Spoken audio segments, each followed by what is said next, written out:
Ignition sequence start. 6, 5, 4, 3, 2, 1, 0. Liftoff. We have a liftoff.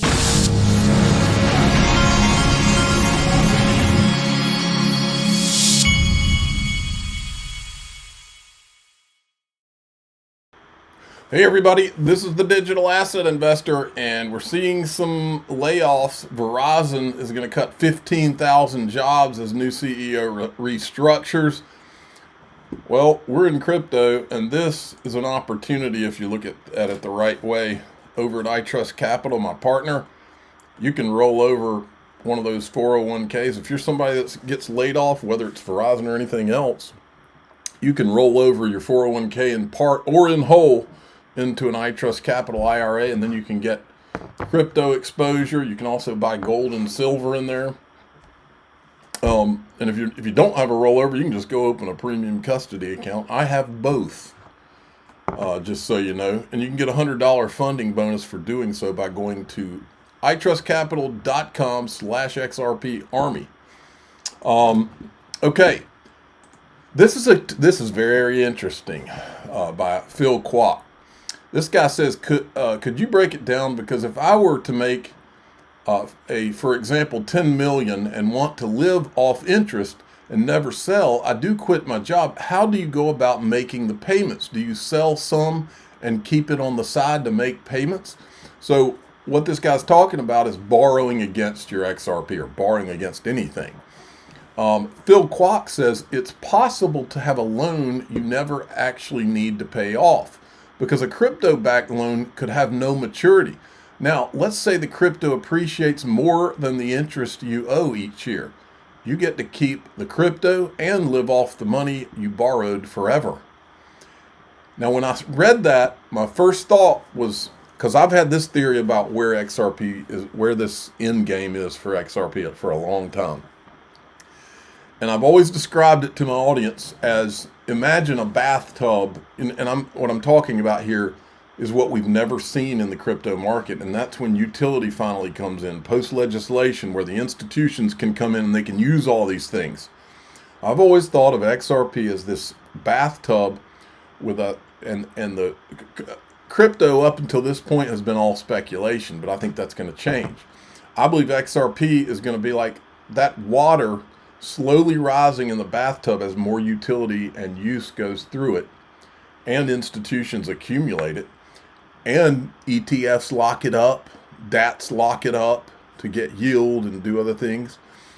And this slow rising, and remember that the fact that there's only 100 billion and XRP's burned on every transaction is everything. So it becomes a slow rising floor price for XRP, and the speculation is bouncing off of the top of that floor. That's where I've always thought this ends. Now, in that scenario, borrowing against your XRP would be the genius move. It would be the only move. And that's where I think this is going, and that's what I think I'm going to do. So I floated this out here. What if the XRP endgame is a slow rising floor? Phil Kwok says, what if indeed, precisely. I've been thinking about what system we want more and more. People ask about yield, but why not capital appreciation? This dynamic is on my mind more and more. Great minds think alike. Now, when these guys speak, I take it serious, because these are Ivy League graduates. These are not dummies. These are guys that spent time on Wall Street. I think Phil Kwok even has a law degree. These are guys that meet with Ripple all the time. Okay? Work hand in hand with them. These guys get it. And he's not speaking out of turn here. I believe we've been right about this slow rising price floor for a long time. In fact, when I was in Singapore, this subject came up. Someone asked David Schwartz if and there's another dynamic to this slow rising floor, and that is the potential of XRP skyrocketing once people realize there's a low rising floor.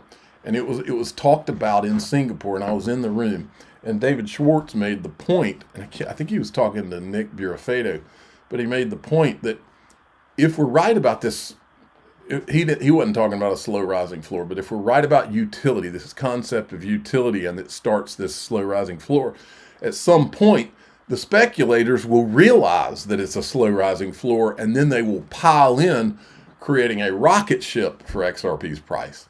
That's where I think all of this is going. Speaking of sinking ships, Michael Saylor tweeted this yesterday. HODL, he's on a life raft and the Titanic is sinking. Reminded me of CZ Binance's tweet a while back. When the Titanic sinks, little floats near it get dragged down too.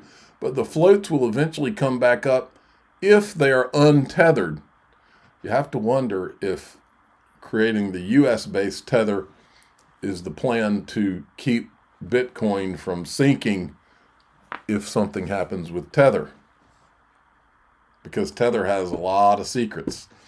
Now, Arthur Hayes is right over the target here. If you bought Bitcoin in January, I'm thinking about XRP, not Bitcoin. Of 2025, and you look at today, you're probably flat to a little bit down. If you have particular shitcoin you're trading, you're probably down a lot more. But if you bought Bitcoin 2 years ago, you're up. If you bought Bitcoin in April 9th, 10th, 11th of this year, this Liberation Day, you're up 30, 40%, right? So yes, if you've just entered this situation recently, or you just put on a leverage position recently, I understand you're down. But let's take a look at the history of what Bitcoin has done versus fiat debasement. It's been the best performing asset ever in human history. It's just that either you learned about it just today, or you have to generate a return immediately, and therefore you need things to happen on your time scale. And the market doesn't give a fuck about your time scale, right? So I think it's just an impatience of people and using too much leverage and not understanding that, okay, yes, at certain times, certain assets are going to outperform other assets, but give it enough time and enough money printing, and we're going to see Bitcoin be the best performing asset. We're going to see,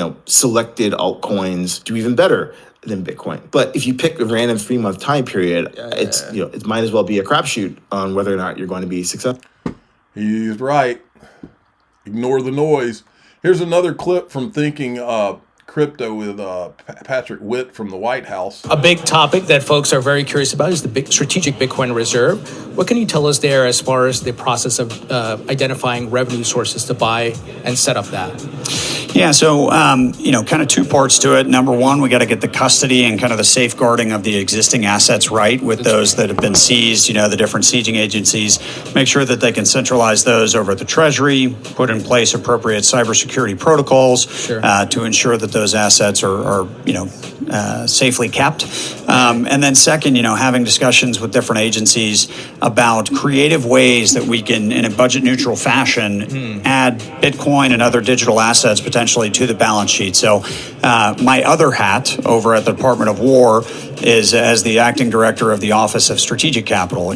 That's a large federal credit program with $200 billion balance sheet.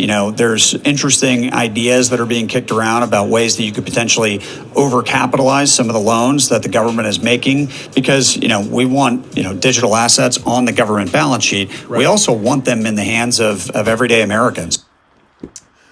Oh, yeah, they do. Now, look at this. The writing's on the wall here, folks. Hunter Horsley from Bitwise, he says, your friend thinking about selling their Bitcoin in the middle of one of the most bullish moments in the history of the space. Harvard's endowment doubling down. Hugely important filing this afternoon that will get lots of attention in the asset management space. Harvard University reported owning 6,800,000 shares of IBIT, valued at $442 million, 257% increase.